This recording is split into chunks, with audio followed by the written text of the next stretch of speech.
I've been dating Sofia for 6 months, and last weekend she finally invited me to her family's house for Sunday dinner.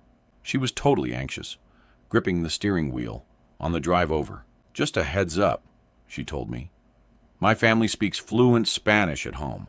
They're super protective. So, don't take it personally if they talk around you." I just nodded, smiling, and told her it was no big deal. But here's the catch. What Sofia didn't know was that Spanish was actually my first language. I'm half-Colombian on my mom's side, but I inherited every single gene from my very Irish, very pale dad.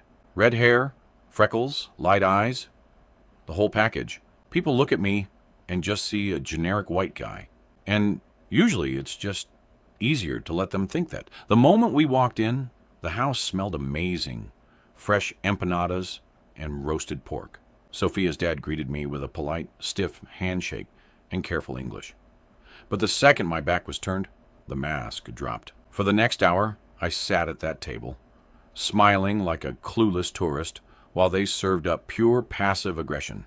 English to my face, Spanish when they thought I couldn't understand.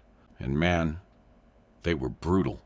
Sofia's grandmother looked right at me while passing the salad and muttered in Spanish, "Look at this gringo, so pasty and fragile. He looks like he'd melt in the sun." Then her uncle chuckled and whispered, "He probably thinks Taco Bell is authentic culture." I just chewed my food and kept my mouth shut. Be polite, I told myself. Don't cause a scene. But then her dad took it too far. He looked at Sofia's brother and said in rapid Spanish, "This is what happens when daughters leave the neighborhood. They bring home a guy who will never truly understand our family. She's wasting her time on someone she can't even share her real life with." My chest burned.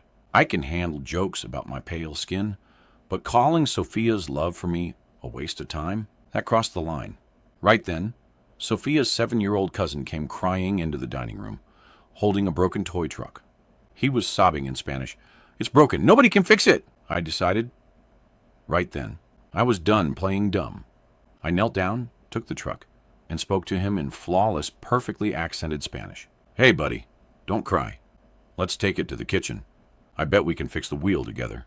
The entire dining room went dead silent. Chopsticks, forks, everything froze mid-air. 15 pairs of eyes stared at me like I had just levitated off the floor. I carried the kid to the kitchen, fixed his truck, and walked back into the dining room. Her dad's face was completely ghost white. He whispered, You understood everything?" I looked him dead in the eye and switched back to English.